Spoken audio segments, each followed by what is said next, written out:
Nope. Okay. You're live. You're good.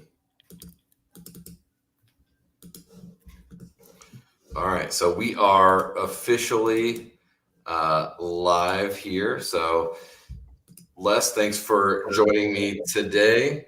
Thanks for So having me. Les, welcome first of all to the Living in Tacoma, Washington show. I'm Austin of Tacoma, and we are joined here with my buddy Les, who we just moved him and his husband Greg in from Orlando, Florida, and he's down in Hawaii right now, so dealing with the time change and all that. So I wanted to bring Les on to just talk about, really what the move is like. Florida's obviously a lot different of a state, and kind of what you found since you have, moved out here. So can you give us a little bit of background as we start off on like you and Greg and like your background in Orlando, Florida? What did you guys do? Just kind of tell us who you are a little bit. Well, I'm originally from Honolulu, Hawaii, so I was born and raised here, but I moved to the East Coast back in 2000, and it was quite an adjustment with the East Coast and how, first of all, the weather is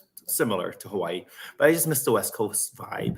For some reason, even though the East Coast was amazing, the people, it was just the vibe and the style on the West Coast. I felt more comfortable with the people there. Living in Florida, we had people from all over the East Coast, like New York and all these other places, visiting where I used to work at Walt Disney World. So we had all these, all the people that are from there. But I decided to move closer to the West Coast, closer to Hawaii, because all my family's there. And Gregory's from Virginia. We met 3 years ago, and we got married last year. And we decided to take a move to the West Coast, and we had no idea where we wanted to go. But we kind of researched different places. California was one of them, but it was just the cost of living there was so high. And then we settled on to Washington. But the challenge was trying to figure out a place in Washington that was suitable for us. We got married in Washington State. We decided on a place that we'd never been to before, which was Vancouver, Washington. And we're like, let's just get married here. So we did. We loved it. We decided to take a trip to Washington last January, just to kind of spend 2 weeks there, figuring out where was the perfect place to go in Washington. First, perfect place to live. The neighborhood was great. It wasn't too expensive living there.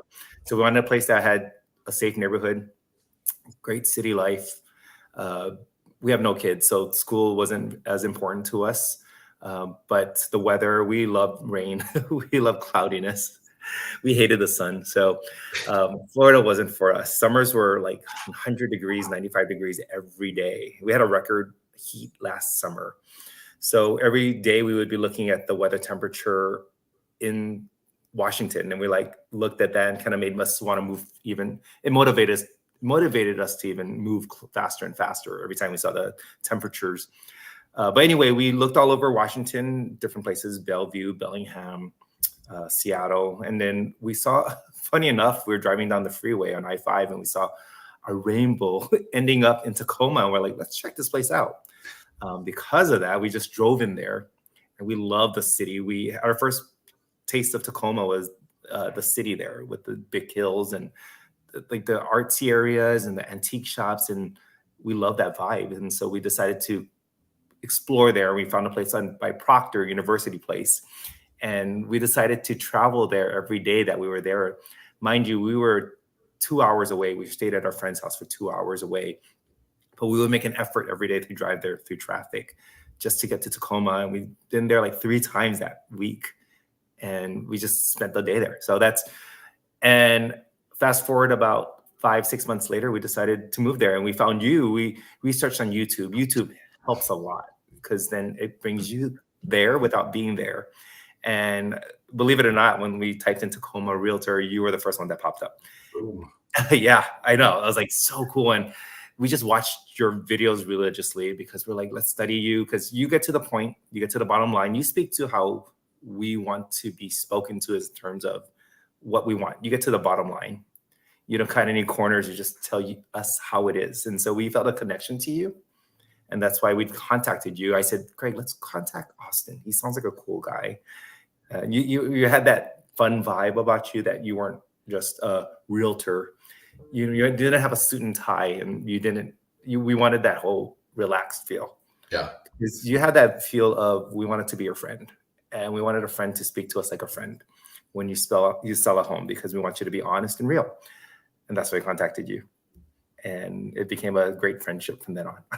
Yeah. I mean, okay. So there's a little to unpack there. So you were staying 2 hours away and you were driving from there up to UP every day? Every day. Yeah. Okay. Every day.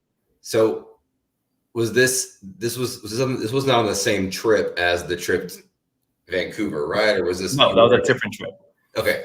So you just kind of discovered, it sounds like a gold at the end of the rainbow, right? Like you kind of found literally the gold at the end of the rainbow, and it answered our prayers. So isn't that fun? That is actually really cool. And, obviously with the amount of like rain we have here, it's very easy to, find a rainbow. Yeah. Yeah. So what with Florida, what I guess just really specifically, like coming from Florida, all that, what really was like, what was the tipping point? You said you like the weather here. Was there something that finally was like, you know what, we're doing this, we're packing everything up, we're bailing on Florida and we're heading west? Was there, okay, what was that? Well, the tipping point was one of my good friends, Jody, told me, don't ever move to a place unless you have a job. So that was the first thing I did, was find a job that was great for me. So I found a place in the airline industry in Delta Airlines. But also what was the tipping point was the fact that we had a timeline. Our timeline was actually supposed to be in March of last year. But because of trying to find the perfect job and then things happen, when you have a timeline, we're just following it, but not to a T. But things happened. I had training for Delta, so I had to wait till after that. So our March became August 18th. That's how long it took for us to really be prepared. But while preparing, you want to start packing, you want to start looking for things. So you're in the beginning stages. When we came back from Washington in January, we decided to have that timeline. While making that timeline, it was important to think about other things behind our backs, like, okay, we had to think about finding a job, also researching on places to live now, also packing. Packing was huge. We had to find a place where someone would ship our things from Florida to Seattle or to Washington. Also, how about the car? Which cars are we going to take there, or are we going to buy a new car there? So all that plays into factoring when you have a timeline. Timeline is very important to us because it kind of gives us a goal, even though it's something where we don't have to meet it right away. We have something to follow. But the tipping point was pretty much the weather as well. It was too hot. We want to move out of there before the summer, which sort of didn't happen. But at the same time, we said, well, let's stay the summer here just so we know we made the right choice. And of course, staying there during the summer, it was like, yes, every day was, can't wait to go, can't wait to leave, can't wait to leave. And then you helped us out because you was a guiding force that kind of was like pulling us in a way to motivate us to even find somewhere faster. So it honestly starts with a realtor. Once we had the realtor, everything was all in line with that. Everything fell into place. That's awesome. You mentioned with your timeline, the packing and making those big decisions on what cars we're going to bring, things like that. Like what lessons did you learn? Like if somebody else is looking at relocating, whether it's here or out of here and going somewhere else, like what lessons can you share that, you and Greg maybe learned in going through that process of a cross-country move? Well, we had to figure out what was more economical. Having his car, which was a Nissan that was 2009 or 8, is it worth just buying a new car? Or should I just give you my car and then I'll buy a new car with money that I made from the sale? So we had to think about those things and about what's more economical. Should we drive there cross country or with a cat? Or should we just fly there with my Delta points, with my Delta benefits? We decided to fly there, obviously, because it's cheaper. But even though if we had to pay for an airline flight, we would have to pay for that. It would be cheaper because if you're driving cross country from one end of the East Coast to the West Coast, you have to think about hotel, lodging, if they're pet friendly, places to eat. It just didn't add up. So we thought it would be much easier and safer for our sanity, not to be cooped up in a car with us two with a cat. And so we had to think about that. Good way to strangle each other, I Yeah, think. 100%, and the cat as well. So for our sanity, we thought that was the best option. In the meantime, while we found an Airbnb for for 2 months, we found an Airbnb in Tacoma, and we knew when we had an Airbnb in Tacoma, we wanted to find areas in Tacoma that we want to live. So we started researching on places. You gave us recommendations on houses, and so we took a lot of that into consideration. All the while, for 2 months, I think we spent about $3,000 a month on Airbnb, which is Wow. crazy. Yeah, and so that was a mortgage payment there, but it was worth it because it kind of gave us more of that, gave us a time to afford to look for places in between. We didn't want to make a wrong decision and move to a place that was not right for us. So location was important. Like neighborhood wise, we had to find somewhere that was safe. And in Tacoma, I didn't realize that the next street over is a different neighborhood than you would in terms of a different type of lifestyle. Yeah, our city is like, it really is made up of just like a bunch of tiny neighborhoods all Yeah.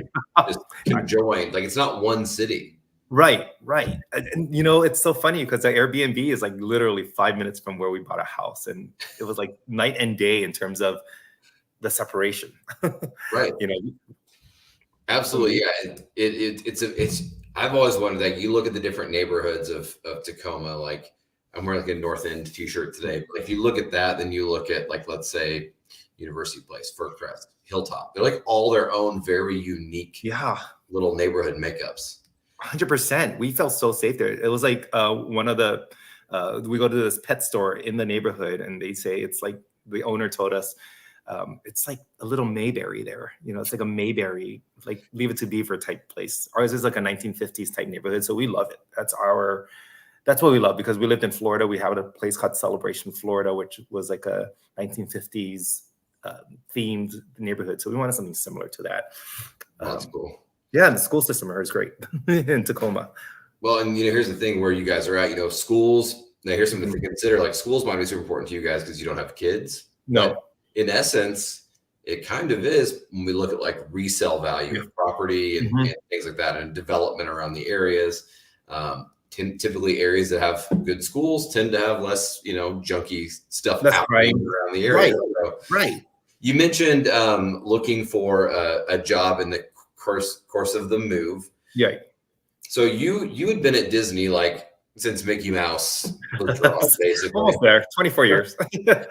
So let me ask you first, like when you were leaving your job and looking for a new job, what are some tips you can give people on, trying to find a job in the course of a move when you're moving to a completely different region? Like, how did you manage really putting something together from 2,400 miles away? Yeah, 24 years. Well, I wanted to find a company that was similar to Disney in terms of quality and consistency with hospitality, and how their core is about guest service and providing that amazing, excellent product. And I didn't want to move to Tacoma to work at like a retail store or to work at a grocery store. I mean, no disrespect to anyone who works in that industry, but I wanted to find something similar. With Disney, I wanted to find just a place that kind of similar in guest service, and I found that with the airlines, where the passengers were our guests. So I was able to incorporate my Disney skills into Delta skills, like making magic in the airplane, like giving them magical moments, whether it's be putting together a fun cookie Ziploc bag, goodie bag for a passenger because it's their birthday or something like that. So I want something similar that I can do and have fun at the same time. If you find a job you love, you'll never have to work a day in your life. And I always believed in that. So at Disney, I always look forward to going to work. I always look forward to, honestly, every night I would so excited to work the next day because it wasn't a job, it was a lifestyle. And with Delta, it's a lifestyle. So you want to find a job that you truly love. Even I was thinking of working at like a hotel in one of the resorts in Tacoma. And if I wasn't a flight attendant, I definitely would want to work in the hospitality industry there, whether it be at like a 5-star resort or something similar to that. But yeah, finding something you love is helpful, and definitely you want to find something you love. Otherwise, it's not worth the move yet. because why are you living in a place that you're not happy? Right. Well, are there any special nuances, like if you're moving across the country and you're looking for a job in a completely different state? Are there any like special nuances as far as how you actually went about landing your position, knowing you didn't live in your new place yet? Well, yeah. So it was kind of crazy because even though I was trying to figure out what the perfect job was, my brother-in-law talked to me about maybe becoming a flight attendant because he worked for Hawaiian Airlines as a pilot. Okay. So I was like, that's a good thing to think about. So once I did that, I had to think about airports. Well, is there airports in Seattle that Delta flies, and there's a base in Seattle. So it's perfect. So that was a huge factor in figuring out a place to live. If it was with Disney, I'd try to find a job with Disney in Seattle that had a base there for like anything that's with marketing or business. I would try to go into that realm. I know that Disney Plus has some offices in Seattle, so I would have find something that's similar to that. So that was one of my nuances, is trying to find something that had a connection or relationship with. But Delta, the airport, was perfect because it was 30 minutes away from Tacoma, and I was able to make commutes to Seattle from there. I think work location is very important to where you live. Yeah, you don't think that you would say SeaTac Airport is not too far away if you're living in Tacoma? No, not at all. I mean, on a good day though, when it's traffic in the mornings from rush hour, then you definitely want to time yourself like 10, 15 minutes. But when I worked at Disney, I lived literally 10 minutes away, like 10 minutes away, no like back roads. But driving from Tacoma to SeaTac, I make it a point to make it fun. So I listen to my podcasts, I listen to music. That's my time to really meditate and kind of, it's relaxing when I'm driving in Tacoma. Mind you, I'm a little bit scared of the snow. I haven't driven in snow yet. I haven't lived in snow yet, ever. So this is my first taste of snow was in Tacoma. But living in Washington itself, it's just so beautiful because when I drive from point A to point B, I make it a point to look at the scenery and just the mountains and the nature itself. It's so different from Florida because Florida's not like that. Florida's all flat and all you see is like strip malls and theme parks and billboards. Yeah, I saw your video of Greg seeing the snow coming down in front of your guys' house, and he literally looked like a kid at Christmas. Oh yeah, we were so excited. Like it was him looking out the window, watching the snow in Furcrest. Well, I was out there in snow in t-shirts and shorts, just filming because I didn't know better. And I was wearing flip-flops, and I thought this was the coolest thing ever. So it was seriously it looked very magical, like something out of a Hallmark movie. When we did that, I was like, wow. So we loved it. It's neat seeing it off like on the Northwest Firs and all the big evergreens covered in snow. Like, it looks like a snow globe. It is. We get excited when we see Mount Rainier in the hot freeway. When it's a clear sky day, we see Mount Rainier, and it's just beautiful. And it just reminds us of why we love living here, because of the scenery. That's scenery awesome. Is beautiful. Yeah. Awesome. I mean, I guess kind of leads to the next thing. So, now that you've been here, but obviously you've taken into the nature side of things, you're getting used to the traffic. Like, how has the transition been so far making the move? Like, you guys getting acquainted, settled in? Have you kind of made any impressions or had any surprises pop up about the area? Well, so much fun differences. We noticed that we're much happier there I'm in Hawaii. Much happier there in Washington. We made it a choice to get involved with the community. So they had a Christmas decorating contest in Furcrest neighborhood, and so we joined. And Greg and I, we made a holiday decorations with Charlie Brown and Peanuts, and we cut out pieces of the characters. We put it in the front of our lawn, and that was my dream when I was a child. And we won like for the best animation. Yeah, and even Furcrest reached out to us and say, hey, we want you to be part of the volunteering team so we can volunteer. So I literally did it this morning. I filled out an application and I want to volunteer with them. So there's an Easter egg hunt. So I'm going to volunteer for that if I'm available. And there's also like the daddy and daughter sock hop dance and all these kind of things.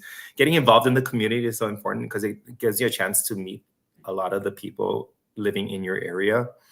And we found great neighbors. We loved our neighbors that we lived in. We only been there for 3-4 months, and we already made an effort to talk to the neighbors. Yeah, well, that's one place a lot of people get hung up on when they move across the country. They kind of become hermits because they don't know anybody. They don't really think about that aspect when they make the move. And Right. because we get older, okay, you've been employed at Disney forever, so you're out meeting new people every day. Mm-hmm. But the average adult is not actually very accustomed to meeting new people, right? And let alone or hell, even trying new things. Yeah, They don't do anything new. It's flip-flop now, because in Florida, I was the one that would make plans, and Greg was like very tired. He said, "Can we just stop making plans? I just want to stay home." Now it flip-flopped around. Now Greg's attitude changed when we moved there. He's out meeting friends. He says, I want to make friendships here, because in Florida, he knew he wasn't going to stay there. So he says, why am I investing time on friends that I'm not going to see, or it's going to be very superficial? It's just like one of those, hey, how are you? We'll talk, we'll go out sometime, and it never happens. But he makes it a point to meet people in Washington, and he sticks to those plans. And I'm very impressed. Like, he meets people there. He knows he's going to invest time there. We noticed a lot of people in Washington are from Washington, or they're in Washington and they're staying in Washington for life. And that was like more of a reassurance that we can find people here that we have a consistent, stable friendship with. And so that's why he made an effort to do that. And that's why he loves connecting with people in the neighborhood and meeting, making a point to meet you and Elena. Yeah. That's one of the important parts. By the way, as a realtor, you became our friend. And that was a great, important part, because we had a connection. And once we moved there, we had you two to fall back on. And we weren't going there alone. We had you two to be our support. So that was an important part about you and your role. I was just talking to a lady who's a realtor in Austin, and she was telling me when she moved from New York City down there that they didn't know anybody, obviously, and the house they bought had a pool. And she was like, I felt so bad because when we closed on our house, I told my agent, I was like, hey, our house has a pool, so if you ever want to come swimming, and she's like, he never came over, never hung out or anything. And I'm like, oh, that sucks. It was like, you go to a new community, if you have a good realtor, if you have a finance person or whoever a boss that can connect you right with the community, like, you're, I think, a lot more likely to be happy living in that space because you have community right out the gate. Mm-hmm. I would say, me personally, when I moved out here to Tacoma, it took me 6 months to really kind of crawl out of my office and go meet humans. I went straight to work, and I just kept my head down to work, because we 4x'd our cost of living overnight, right? Missouri's so cheap, and then relocating out here was a major punch. So outside of nature and you're meeting people, like, are there any aspects of Tacoma that you guys find maybe more unique or appealing compared to Orlando?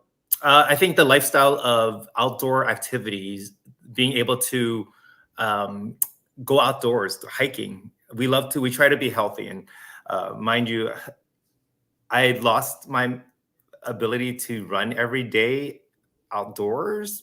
That was the one big change, but I bought a treadmill. Okay. And so I get to, during the winter time, it's good to go on the treadmill just to keep healthy. But I did see people running in the cold, and I'm like, I can do that. And Greg told me, you know what? My friend told me, because she lived there, she says, you have to adapt to them. So you're going to buy winter wear to run in. So I'm like, oh, that's a good idea. So I started buying waterproof shoes and thermal pants. And so I'm going to make an effort. That's not an excuse not to work out. I have to find a good way. And I would drive to Point Ruston and Chambers Bay to go running, because the outdoors is amazing. Yeah. I love just driving there just to run. But yeah, that's one of the big things. I learned that you don't use an umbrella in Washington, otherwise you'll stand out like a sore thumb. You're instantly a tourist if you use an umbrella. But and I started to fit in with trying to buy more Patagonia things, because I never heard of Patagonia. And I'm like, what's up with this Patagonia? And then I looked at it. I'm like, well, the prices are extreme, but it's worth it, because I bought a Patagonia jacket and it was so comfortable. That's so I kind of here, bro. Yeah. So whenever I put on my Patagonia, I feel like I'm a Washingtonian. I'm like, oh yeah, I'm here forever. It's real. Because I think that's like the rite of passage. And that, and driving a Subaru. Driving super. Yeah, I've seen so many people with Subarus and Priuses, but I fit in with the Prius on my end, so I'm happy there. But Toyota definitely owns this state. Like Toyota does. Everybody drives a Toyota, a Prius, a Tundra, Tacoma, whatever it is. Yeah. I mean, are there any, being healthy? I think Florida's a very fun space. I think Washington is probably considerably healthier than some parts of Florida. Are there any other cultural differences? Like major, lay it out. Like when I was watching this from Florida and they're thinking about moving out west, what cultural shock, what cultural differences have you been exposed to that are worth noting? Well, for one, I'm able to be myself in Washington. Not to talk about politics, but the governor. You can talk about politics. It's fine. It's my show. You can say whatever you want. Oh, well, we hated the governor there. The governor there was crazy. It was more of a red state. Granted, I lived at Walt Disney World, so I lived in that area that was very safe in that bubble. But outside of that, I know that there was places that, as a minority, I've never been experienced to racism ever in Florida, but that was because maybe I was oblivious to it. But I feel more in Washington, it's more diverse, a lot more diverse. I see a lot of the Asian culture there. I love it. I love it there. Just different ethnic foods around our areas.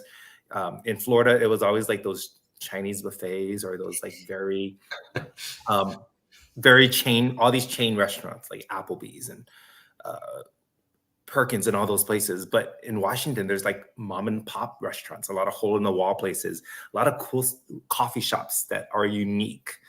You took us to one that was great. And we love to explore different coffee shops. On Greg and my day off, we love to go to the different coffee shops and enjoy. There's one we love in Fircrest. It's called, Espresso Yourself. And we go there as like a little hole in the wall place to eat sandwiches and to support local business. And so we love that. In Florida, it was just all chain restaurants. And it was very much, I didn't feel at home outside of my bubble in Florida. There's a lot of politics. We had Trump living in that state. We had a lot of Republicans. So it was very much not our lifestyle and what we love and enjoyed. So moving to Washington, it was very important that we moved to a place that was very supportive. I've seen in our neighborhood, a lot of Black Lives Matter signs. We've seen a lot of pride flags. We have seen a lot of stuff. So we said, wow, this is great that a lot of people are very supportive of each other and they cared about each other. Not to say Florida doesn't or didn't, but it's just the fact that we just felt more comfortable. And the people there, the mentality there in Washington was more our speed. I hate to say this, but when we got off the airplane on our first time to Washington together on our wedding, we said, wow, we feel much more of a level of sophistication getting off the plane. Like we gain more, I guess we felt more sophisticated there. It's like classy. Florida's more like fun, beachy. There's a lot of higher education, a lot of high-end jobs out here. You have aerospace, you've got tech, you've got military, medicine, Amazon, So your average person is pretty sharp out here. 100%. Yeah, we live, in San Francisco. It's kind of like San Francisco. We feel like it's very sophisticated, high tech. People dress up there, well, because of the weather, but people layer up. They have scarves, they have clothing. I'm used to the whole t-shirts and shorts and athletic shorts and flip-flops. And that's the Florida lifestyle. But in Washington, I feel like I have to dress up. So I have jeans and I have like V-neck shirts. We have coats, we have layers, we have scarves. So that you dress the way you feel. And in Washington, we felt more sophisticated. So we felt like we had to dress up more, and our closets are more, I kind of stocked up on layered clothing. That's a big difference in Florida, and Seattle is that part of it, is the way that people dress. I love the point you mentioned about just feeling safer here. Yeah. So one thing I've noticed about living here in general is everyone is cool with you being you, and you're allowed to do your thing. And, like in the Midwest, for example, and I'm not going to apologize for the Midwest. If you're not totally in line with what the general public believes, you are chastised. They force everything down your throat. And honestly, there are things in the Midwest that I actually align with. I'm a Midwest kid. Yeah, But yeah. you don't have any right to shove it down people's throats. And No. out here, I love that people can just be themselves with Yeah. no pressure, no hate, no judgment. It's a very accepting culture Right. all around. You can be from anywhere in the country, you can be from anywhere in the world. Right. And I think Washington does such a good job of embracing all those differences, like you said, with food, Yeah. restaurants, small businesses. Yeah. So many people flourish out here. It's incredible. I feel like it's like a mini a giant Walt Disney World, because Walt Disney World was everything you described in one bubble. Like we had diversity, we have different foods, but then outside of the bubble was just different. But yeah, if I was to compare it, I would say that Washington was like Walt Disney World inside a giant state, or outside a giant state. Yeah. So, and you know what? I look forward to going home to Washington every single time I fly to another city or anywhere I go. I always feel when I fly back to Seattle, I feel like I'm going home. And I didn't feel like that way in Florida. Or when I flew back to Florida, I'd be like, oh, I'm here driving back to Celebration, Florida, where there's like not so pretty, but in Washington, I'm like, oh my gosh, I'm at home. The moment you step off the plane, in the water, and it's so seriously. We have yet to explore more, because we've only explored Tacoma area and a little bit of Seattle, but we want to go to Leavenworth. We want to go to Issaquah. And for my birthday, Greg took me to Victoria, BC, or Victoria in Canada. And we just drove there. We just drove there for 2 hours and just catch a ferry. And we were in Canada, and I was like, this is amazing. And there's like 1,000 more things we have to do. So little time. But so much to do. Have you noticed, you talked about, changing your running style, about layering up on, clothing. You went from probably the most extreme of one climate to like the most extreme of another climate. So outside of layering up and adjusting your running, has the climate like affected your day-to-day life at all? It has, in a way, yes. In a way where my running, because I used to run like 5 miles every morning at 5 a.m. in Florida, but now it's like wait till 8 a.m. to run, or 10 when it's warming up. But also we just more, we love the outdoors, so going outside more. It's so much nicer. We're not sweating when we're outside. The temperate. We don't have, yeah. And this is something interesting that we learned, is that hardly anyone has air conditioning in their house in Washington, which I'm not sure everyone doesn't have, but we had in Florida, you had to rely heavily on air conditioning, and the power bill was so high. It would be like $200 a month in a small little condo. But we don't have any air conditioning in our place, and we are cold in our place. Granted, it's winter, but even during the fall, we didn't have air conditioning, and we loved it. It's like saving so much money on the air conditioning, and the temperature is just so much better for us. We hear people from Texas that would rack up like $600-800 utility bills, and now their utility bill is $135. Yeah, it's crazy. Shocking. Yeah, it is so shocking. And you know what's great too is, even though gas is higher in Washington than it is in Florida, we had to drive far to get to places. It wasn't like things were next to each other. Disney World was next door to us, but if we had to go to downtown, it would have been 30 minutes away. Or if we had to go to the airport, that was 40 minutes away. Or if we had to go here, everything is 5-10 minutes away from each other in Tacoma. Like everything we need. If you go to Target, it's 3 minutes away. If I'm Googling a restaurant, it's like 5 minutes away or 10 minutes away. And so we're not using as much gas as we would in Florida in the long run. Well, it's like a big city. You can go from like Olympia all the way up through North Seattle. It's like a constant town. Yeah. No matter where you're at, you can find something to do, somewhere to eat, or a bar to get up drinking. It's so convenient. Right. There's always a place wherever you drive. It's no like in Florida, there was a lot of blank spots, or like blank spaces, or like fields of weeds and all before you get to another town.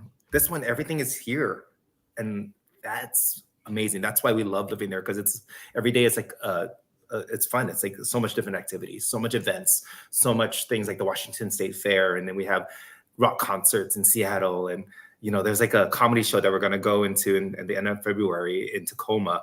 So there's a lot of things. You just got to look online, Google search events in Washington, be a part of those Facebook groups in, wherever community you're at. Because our FurCrest, we put in FurCrest community events, or join those Instagram groups, or even YouTube. When I put in YouTube things to do in Tacoma or things to do in FurCrest, believe it or not, yours is one of the first ones that pops up.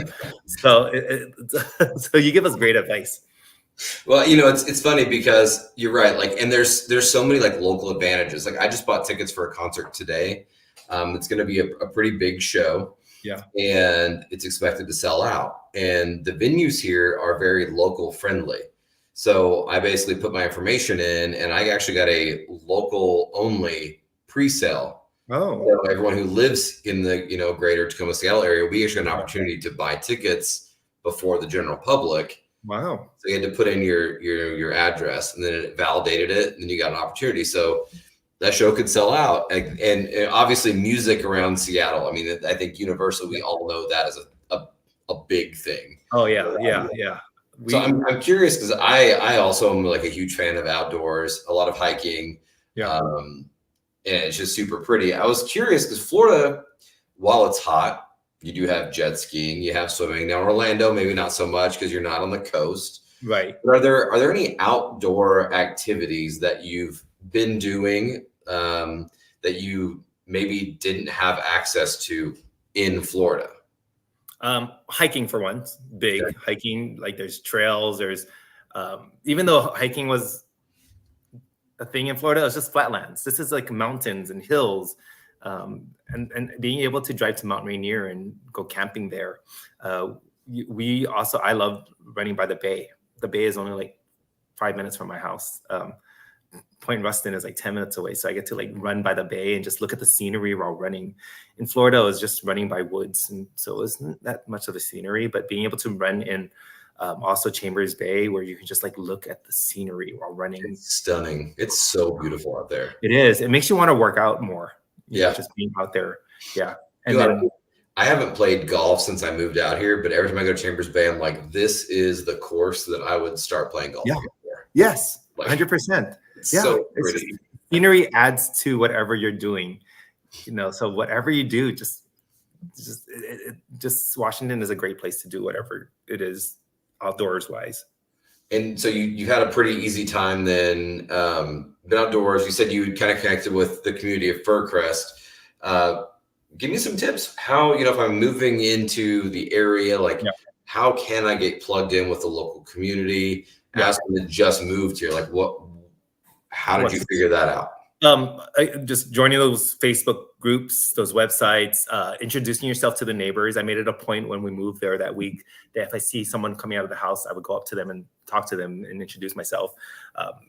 And then once you hang out outside, I find when you're outside the house working on yards or cleaning your car every day, that's where you meet your neighbors the most. Yep. Also, like you helped us because of you, we've had so many friends. We have Veronica, we have Mike, we have Tim now that we're going to have lunch with soon. So you were like, I know you connect with great people. And because of that, you were like the triage of introducing us to different parts of the city. But also just joining those groups, those Facebook groups. Also, what I learned is from living in Celebration, if you join church in your local community, that's where you meet a lot of people.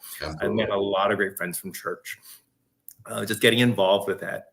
Again, making a difference in that. Even with Delta Airlines, we had a Christmas charity event, and it was a volunteer thing, but I made an effort to join because when you join those events and when you work together, you meet so much people, and then you get to build connections just from volunteering. So I highly suggest doing all those things just so you can meet people.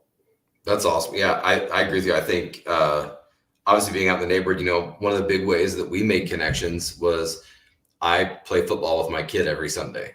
Yeah. Every Sunday we throw football around, and somehow, neighbor kids caught on, they came outside, we made connections with their families. And all of a sudden we found there's like a whiskey group in our neighborhood, and there's like a cigar group in our neighborhood, and there are people who hold church in our neighborhood. And it's like, holy cow, like all these groups are just right here. But if you didn't get out, like you would never know. So I know Celebration a little bit. Like it's kind of a tight little community, right? If you're not familiar with it, you obviously look it up, but it's a tight little community outside of Orlando. How would you compare the sense of community here in the Tacoma area compared to Orlando? So Celebration was more of like a manufactured neighborhood because it was owned by Walt Disney World or Walt Disney Company. So it was created by Walt Disney Company that opened in 1994. So it was like a big utopia, but the difference was that Fircrest, it was all has a lot of history to it. So the people have lived there for years and their generation had moved on, and it's like their houses are from different generations living in those same houses. So you have a lot of people that know each other for years. So what Greg and I did was we made an effort to meet them. And this is how we did it. We would have a stroller with our little Snoopy, our cat, or Charlie Brown, and we would go around the neighborhood, walk to those local pet stores and salons, coffee shops, and the jewelry store. And we made an effort to go into every single one of them and introduce ourselves. That way they know us and we know them. There's a pet store there that we go to. We bought like a lot of toys from there. There's cute little mice there. So we bought the mice and we named it after each employee there. So that way you get to remember their names. And they got a kick out of it. Yeah. So we have Amy, we have, I think Tim, and we have all these other different names so that when we tell them about it, that way we remember their names. But there's another store, and I am known as the person that pushes the stroller with a cat. So people know me as that, and they're like, "Oh, you're the stroller guy." But there's a jewelry store that we walk into the other day, and then when I walked in, they're like, they don't remember my name, but they remember Snoopy. They're like, "Where's Snoopy? Where's Snoopy?" Just because I went there once with a cat, and the people at the jewelry store all like know him. So I think more of a sense of everyone there knows each other because they've worked there for years, versus in Celebration, people come and go there. A lot of businesses close because it's so expensive to keep a retail shop there. And it's more like a lot of tourists come into Celebration because they know about this Disney town. Yeah. Versus Fircrest, it's all locals. So we only meet the locals. So we feel more comfortable there. And people it's more consistent. Right. It's more consistent with the people there than it is in a Disney town. Love it. So getting out here, leaving Disney town, coming out here, what was your experience like finding and buying a home out here in the Tacoma area? We were praying about finding the right home and praying about finding the place that we want that would be our forever home. That's what Greg would call it, our forever home. Because he said, I'm not moving. I'm not leaving. The only time I'll leave is if I'm buried somewhere else, So ours our forever home. So it was very important that we find somewhere that was safe, that had a great sense of community. He thought it was a great place for me to go running, like a safe neighborhood to go running. But safety was our number one priority, was finding somewhere safe. We looked at all the crime rates in the areas to find out what places had less crime rates, had a lot more diversity. Ours was very important. Hey, let me interrupt you there, Greg, or Les, sorry. What did you use? What did you find to be the most accurate for finding those crime rates? Greg was better with that, but he Google searched a lot. We Google searched a lot of places. YouTube, like, what are the different opinions of the places? We had different opinions on YouTube of where was the safest place, had the most diversity. YouTube was a lot. It was a catalyst for researching on places, and also Google searched on like demographics, and we even looked at news stories on what had a lot of crime in that area. We even YouTubed local channel news every so often. While we were in Florida, we YouTube K5, or was it King 5? King 5, yeah. Yeah, we looked at the news there to see what states had the most, or what parts of the area had the most stories on crime. So we used that, and we just did a lot of research on that, talking to people that lived in Washington, that lived in Florida now, and they told us all their 2 cents of what things were safe and not. So you got out here, we went and checked out homes. Like, what was that experience like, not having really any idea about the area? Like, how did you guys kind of ultimately come to find the right spot? This right spot. Well, we researched it from your listings of different areas. We narrowed it down to University Place and Proctor. Those are the places that we want. So we knew what areas would be perfect for that. And from that narrowing down, we found only houses that were in this street.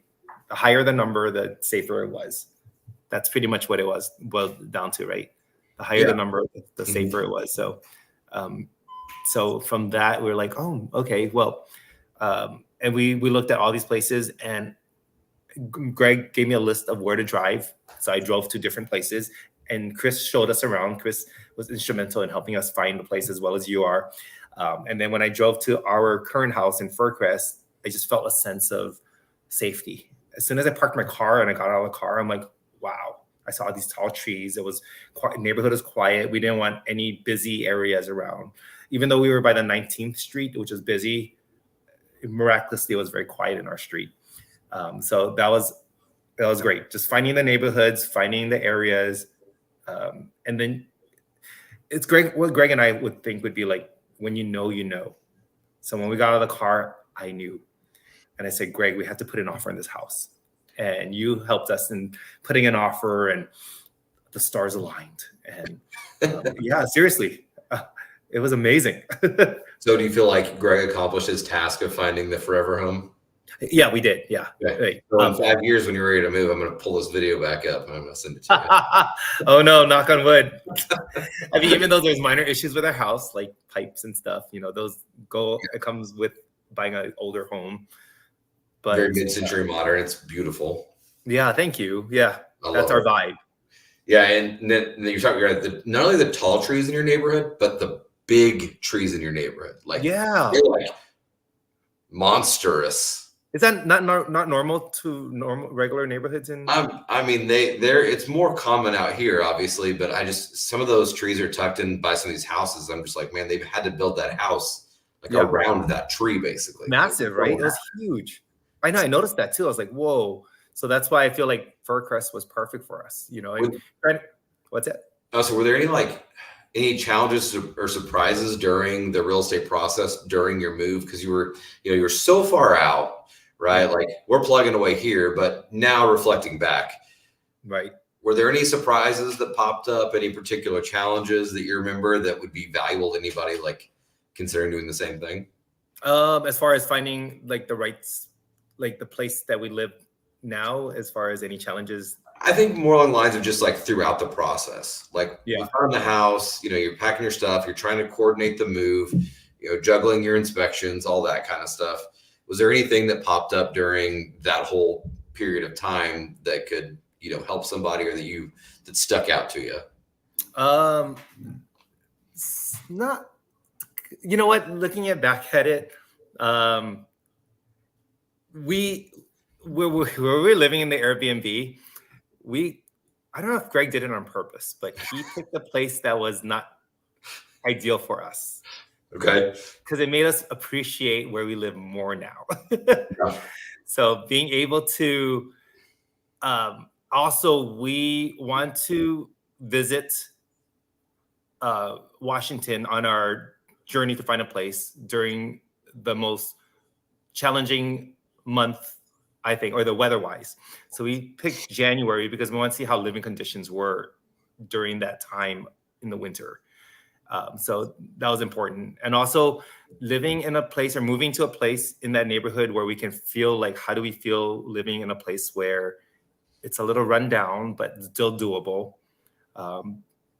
So I would say, when you move to Washington and you want to find an Airbnb, find a place that's a little challenging, that's out of the box, because then it makes you appreciate the neighborhoods you find once you find those neighborhoods.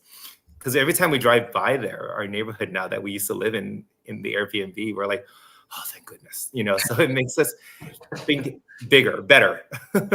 So that's a really good point. Like, that's a good piece of advice about finding your Airbnb. Like, what, not even here, I'm just talking in general, right? Right.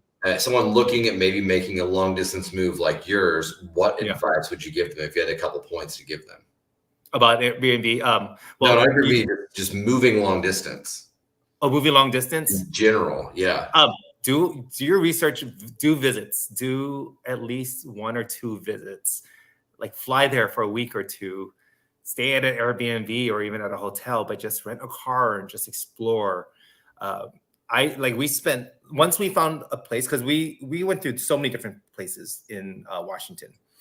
on our January tour for 2 weeks. And because of that, we found like, okay, this is a place we always like, we had a checklist of places. And we check off, nope. We didn't want this place. Nope. We don't feel, because once we had to get out of the car. We had to go to the coffee shop. Once you go to a coffee shop, we know. So we based ourselves on coffee shops. And is this a place I can go to? That makes sense here. Yeah, right? It's all about it's all about the coffee shop. So is this a place we can hang out at? So once we found like those coffee shops and those places, we're like, okay, this is a place I can come to every weekend. Or this is a place I can hang out if I want to just get away from the house. And from then on, we found that, wow, we love Proctor, because Proctor is where there's like an old movie theater here. And we can walk to the restaurants and Metropolitan Market, which is Greg's favorite place to go, is Metropolitan Market. Does he get the cookie? He gets a cookie. The cookie is the best thing ever. Yeah, apparently the cookie there is amazing. It's so I tried it. It's so good that every time we go to Metropolitan Market, he says, this is my favorite place in all of Washington is the Met Market. Yeah. Dude, I'll tell you, the problem with Metropolitan Market is I can go in there and spend like $100 on 3 things. 100%. You're getting quality, right? It's so easy. Yeah, we love the produce section, the ready-made salads. It's amazing there. So yeah, we love Metropolitan Market. So we started on Proctor, and let's find somewhere in Proctor. And then things didn't work out because Proctor didn't have anything for sale that was in our price range. But then we said the next best thing was Fircrest. So we found that. And you just got to do research first, narrow it down, do a lot of site visits. And then once you find your spot, then you narrow it down to like crime rates and all these things. But then, you know what, believe it or not, once we find that spot, it all comes to you. I mean, everything just aligns. Once you find the neighborhood, everything just comes. I'm not saying it's going to be like that for everyone, but for us, we just had to put it all in God's hands and the realtor's hands, and everything will fall into place. It's so funny because everybody comes out here and we set them up on a search in the MLS. So they're seeing properties before they ever get here. And they'll be like, we found these 30 houses. And then I'm like, okay, cool. Well, before we go look at 30 houses, drive around and look at these houses, the neighborhoods. And the next thing they're like, okay, we've got 3 houses. It's just immediate self-elimination. It happens so fast. We just had a couple fly out from San Francisco. Yeah. And they found a private school for their kids they really liked. But the houses they liked were in a different neighborhood. And so immediately kind of like, oh shit, like what are we going to do? Well, turns out the private school has a busing system that will go to the north end and take them around to the northeast side. Oh, okay. They still were able to luck out. Yeah. On the area that really fit more of what they were, what they were looking for. Yeah. How do you have patience, with a partner? How do you have patience throughout that process? Like, is it just planning? Is it just having grace? Did you find a way to deal with that? Yeah. What we did was we had, so Greg is very much a planner. He is the ultimate in planning. I give him props because he was the one that pushed me to move, to actually do something about it. I'm more of the lazy one that's like, I'll let it come to me, but he made it happen. The thing with that is that you have to, if there's too many cooks in the kitchen, it's just not going to work. So if you're putting my 2 cents in and he puts his 2 cents in, then it's not going to work. He just asked for my opinions. He asked me, what are the list of things that are very important? And he'll prioritize it to it. And I said, cost of living, safe neighborhood, things to do, a family feel community. And then I just left it up to him. So one person has to take charge if they want to, while the other ones just gives their input. And he's the one that, took care of the arrangements of moving the furniture, the cars, and he would give me things to do. He goes, hey, Les, when you have time, can you call this person up? So he's the delegator, but he's also doing it. So if there's too many people running the business, and it gets too complicated. So I just let him take charge. And I just I think that's great because in the same time, in the background, you were handling stuff with work. You had other things that you had to do. Oh, yeah. Yeah. And so being able to trust your partner to handle that stuff is super important. Like, you don't want to be in the wrong place, but yeah, I'm sure you guys had a physical conversation about that. Like, we had to, we definitely had to, like, on our long walks around the neighborhood of Celebration, we had to talk about, okay, so, Les, you're going to concentrate on getting a new job. That's your goal. And then I'm going to concentrate on this and this, and then you're going to concentrate, because Greg already has a home job that he can just work from home, and he can work from home anywhere in the United States. But for me, it's like concentrate on this. And then once I got into Delta Airlines, my next goal was focusing on 6 weeks of training. So Les, you're going to be out of town for 6 weeks while I take care of this and this and this and this and this. I want you to concentrate on passing, because it's 6 weeks of intense training. And if you fail once, then you're out of there. So I had to focus on that. And once I finished training and got the job, then we all came together again and started doing this and this and this. So you really got to like you have to know what your part is in this move, your roles. Yeah. So basically you both had a position of value. Yeah. Contributed, and you stayed in your own lanes and stay in our lanes. Yeah. 100%. Yeah. And then I think the most stressful part of our move was selling the house in Celebration, because you have to, find a good realtor that will sell your place, and also know how to market, how to sell the place and stuff. So, but everything came together. It was just, the hard part was just selling our home so we can find a new place. And once we did that, everything was considered fun in a way, decorating the house, finding things to do, places in the area to visit. So I think after 5 months in already, we are now at a place where we can afford to drive to different towns and enjoy it while missing the place that we live. So yeah, so I think we are almost there. I love it. No, and agree. So typically, if anyone is good to sell, like I do have referral partners all over the country, so just reach out to me and I can definitely connect you with somebody, take that headache off your plate. And that was a pretty long part of the process for you guys. Like, are there any lessons learned or things like you wish you had known before taking on this giant task of relocating? Any lessons learned that's a good question. I think we did what we learned from other people's mistakes, actually. That's amazing. That's exactly what we did. Yeah, some of the mistakes was jumping into a place that you don't know and just wanting to leave. Like our good friend Sarah, I'll give you an example. Okay. She lived next door to us in Celebration, right? And she decided to move to Kentucky because her dad wanted to move somewhere with his wife. So they all decided to go there, but we were like concerned because we're like, you want to leave Celebration? She goes, yes, I want to just get out of here. I just want to move to Kentucky. This was actually late last summer, actually, she moved. So she moved before we did. She sold her place in Celebration. She moved to Kentucky. She says, we talked to her. She says, I don't like it here. It's not my place for me. I don't feel like I meet people, blah, blah, blah. I'm like, well, did you do your research before you came? She goes, no, my dad said he wants to live in Kentucky. So I just followed him. Dude, well, here's the thing, Les. I'm going to go off, but like, I hear this all the time. Everyone is constantly like, you should move to Tennessee, Kentucky, South Carolina. It's all these places, and their motivation is always the same. It's so affordable. It's so cheap. I come from the Midwest. That shit is cheap for a reason. Like, yeah. It's now. I'm not knocking anybody that lives in those states, obviously. Right. But you're right. You have to do more diligence when you're looking at completely uprooting your entire life, because let's be honest, like from that part of Florida to there is not a big jump, but it's a complete culture shock. Like that is a whole different universe. Yeah. Sarah wanted to, you know what the outcome is? Sarah's moving back to Florida. She's moving back to Celebration because she says, I miss it there. So she regretted it. It was an expensive move because they bought a house in Kentucky. Now she has to sell her place within months. You know, for me and Greg, though, when we vacationed to California, that's where I got proposed. I was like, let's move here, blah, blah, blah. We found a realtor right away in California, but we were doing it wrong because we looked it through a lens of roses. A vacation. I'm on vacation.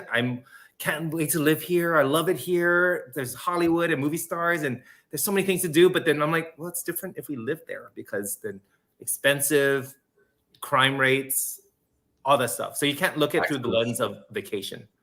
Well, that's so hard though. Like I've been to so many beautiful places and I've been like, I could live here every time I go, but I'm not going to work. No. I'm not trying to put my kids in the schools. No. I'm not in the community. Yeah. It's just, I'm at the beach, or I'm at the amusement park, or I'm at a special event, you know. Right. I did that. I was in Miami. I've been to Miami several times, but last time in Miami, we were in Fort Lauderdale, which is a lot slower paced. And I was like, I could actually live. Like, I could get a house here. I'd be fine. And by like the second day, I am literally just pouring sweat. The humidity is killing me. Yeah. You know, nope. I actually couldn't do it, no matter how much I wanted it. You can't live. Yeah, you can't base your decision based upon your vacations. You have to base it upon realistically, can you live here, right? And that's what we did. We realistically looked at it through the lens of, will we be able to be here happy, and you know, the weather and the people. So all that. Do your research.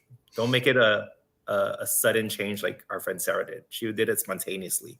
So you could essentially, would you recommend then visiting and then going back home and then sitting down and having that conversation? Like when you're out of the element, then to make it a little more clear? 100%. Even if you want to do a site visit during the winter and then do another site visit in the fall or one in the summer. So you get the different seasons of visiting. So you get to see the different climates and then make your decision based on there, as well as, you know, the people, and get to know people. Even when we were in Vancouver and also in Proctor, we made an effort to talk to the people in the stores, in the shops. We see how they were, and the people were so friendly. I was like, wow, you know, this is like a snapshot of how people are there. You know, even in Tacoma, when we were at one of those little gift shops, and we spent like 30 minutes talking to this lady that owns a shop there, and we were talking about how it is to live there. You know, so it's good talking to those shop owners and those people that work there, because they give you like a impression of what that community is. Yeah, and our community is super big on small business. Yeah, it's right. You have I honestly feel like you have happier shop owners in our community than you do in a lot of places, because they're very well taken care of. They're having a lot of fun. They're part of something. And they see their same clients every day. So they would know what it is to how the people are there, and they know what goes on in the neighborhood. So it's important that you get to, even when you find a place that you want to live in, like a neighborhood, talk to the people that work in those shops or restaurants. And it gives you a sense of belonging. You know, when we were at Proctor, our first night there, we ate at a Mexican restaurant there, and the server found out it was like we're shopping around. The manager brought us a dessert on the house, saying, hey, you know, potential welcome to the neighborhood. Just want to say welcome to this area. And last month we saw the same person at a restaurant. We're like, Greg was like, hey, that's so and so. And so, you know, it gives you a sense of belonging, that they respect us, and that they would go out of their way to make a great impression on us. And so we were like, wow, this is it. I love that. So I guess it kind of leads us, this is a really good question here for this. Yeah. Then hidden gems. What are the places that you found locally that really stand out, that are just kick ass, whether it's food, shops? Like, what are your top spots? So we found out, I didn't realize it was a downtown Tacoma. I forgot about that. There's an antique row where there's antique shops, and you know, we have a mid-century modern home. So we went around there and Puyallup, and we looked at antique shops, and we found out these cool treasures, like these old radios and old ashtrays. We don't smoke, but we wanted an ashtray to look like a Mad Men kind of a theme in our place. So all these cool places, like antique shops. There's actually a restaurant called McEnamins in Tacoma, which is like 5 stories. It used to be an Elks Club, but has different themes of speakeasy bars, secret walls. That's our fun place to go, actually, is McEnamins. And we love that Mexican restaurant we went to. What is it called? It starts with an M. The Matador. Matador. That's our favorite restaurant there. And we love the espresso yourself and all these like diners. So those are the ones. And our favorite place too is there's a burrito place in Tacoma, in Ruston, Point Ruston. There's like a small little burrito shop, which is in this cute little area above the garage by the movie theater. And that's where we go to on Taco Tuesdays. So we established like a tradition every week to try to go there on Taco Tuesdays, because they have amazing burritos there. So we love to eat. So those are places that we love, is those eating places. But yeah, I'm a foodie, so great places to go. Yeah, Antiques Row is beautiful. There's so many Actually, I love that downtown Tacoma corridor in general. There's so many cool shops and different businesses, and Yeah. it's a very cool. Yeah. And the best thing is it's only 10 minutes away from our house. I guess anywhere you go, it's like 10 minutes in our neighborhood. So Oh, that's great. Well, amazing. what other neighborhoods do you particularly enjoy? And I said Ruston, Right. and obviously University Place. Right. Most of my list might not have, been here before. If you've not been here before, you don't know what Ruston is. Yeah. University Place.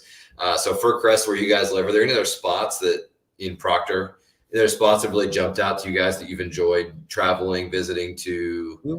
I like Puyallup. Puyallup is great. And it's a great little town with a little small town feel. I want to go to Leavenworth. Greg went there. Leavenworth is a great place. I heard amazing for like Oktoberfest and for Christmas because I heard it's like a Hallmark movie there. Unbelievable. Yeah, I heard it's challenging to drive during the winter if you never drove in snow before, but during the fall, I heard it's amazing. So that's where we want to go. And we actually, again, we drove to little towns that would take us to ferries, that would take us to Victoria, BC, or we want to go to Vashon Island, which is 10 minutes from us, is a boat ferry to get there. It's quick, and it's a cute little neighborhood. It's a cute little town. They got a great coffee shop, amazing farms, wine. Like Vashon Island? Yeah, it's a great. You can take fruits and berries there, I heard, and and the great part is that the ferry, the boats is like 10 minutes from us, so we just drive there and then catch the boat for the day and drive around Vashon Island. Again, there's so many things to do and so many towns that we just can't wait to explore. And it's fun. And we want to drive to Oregon, which is only 2 hours away from us. So yeah, a lot of cool hidden gems. Well, to wrap it up, I mean, you guys have settled down here. Is this a permanent move, or is this part of a bigger plan? No, forever home for us. We love it. It gives me access to fly to Hawaii to see my family more often. In fact, within the last, since we moved there 5 months ago, I got to visit my family twice in Hawaii. Got to fly there because it's only 5 hours away versus 10 hours from Florida. And also my family gets to visit us from Hawaii because it's closer, faster that way. And Greg's family's from Virginia. So even though it's a little hike from us, it's in the middle. But this is our forever home. We love it here. I feel finally, after living in Florida for 24 years, I feel like a sense of I belong. In Florida, every day driving to work, I feel like I can't wait to get out of here. I can't wait to get out of here. And finally, my mentality is I get to stay here. That's awesome. I love it. Thank you. Are there any future plans or goals that you've already set related to, the new life here in Washington? Yeah, ours is to drive to the different spots and to go to Bellingham, drive to Vancouver, Canada. And that's our go-to plan is that. And ours is to explore more coffee shops and more restaurants. I think even though it might add up in the bill, our goal is once a week, we can at least go out to dinner somewhere, find somewhere cool, find out where the locals eat at. I want to go to Gig Harbor, which is next door to us. There's great restaurants. There's a place called Thai Tavern that I want to try, and all these other cool seafood places too as well. Oh, there's another hidden gem. It's called the Boat Landing. Is that what it's called? Boat Landing? Where? Which one? It's called the Boathouse or the Boat Landing. That's Boathouse. Boathouse. Boathouse 19. Yes, Boathouse 19. That's our other favorite place to go. So that's a good one as well. Well, man, it's awesome. I appreciate you hopping on here with me and kind of sharing your story. And thank you. The goal of this podcast is more related to things happening in our market, but obviously we have a lot of people that reach out on YouTube and want to relocate. So I think there's a lot of value in having people just tell, occasionally pop on here and tell their stories and what they've learned, what they like and what they don't like. And so I appreciate you, being with the family and taking an hour out of your day to kick it with me. Well, I just want to say something is like Greg and I, we are great examples of that. We just found you on YouTube and it became instant friendship. So, and we can't thank you enough. You made our life for the better and you paved the path for us. And now we have many more friends because of you. And we found a great place to live and we owe it all to you. So that's why I'm happy to do this for you. Oh, brother, I appreciate it. Love you, man. Thanks for coming on. All right, guys, that is going to be this episode of Living in Tacoma, Washington. And until next week, have a good one. Thank you. See you later.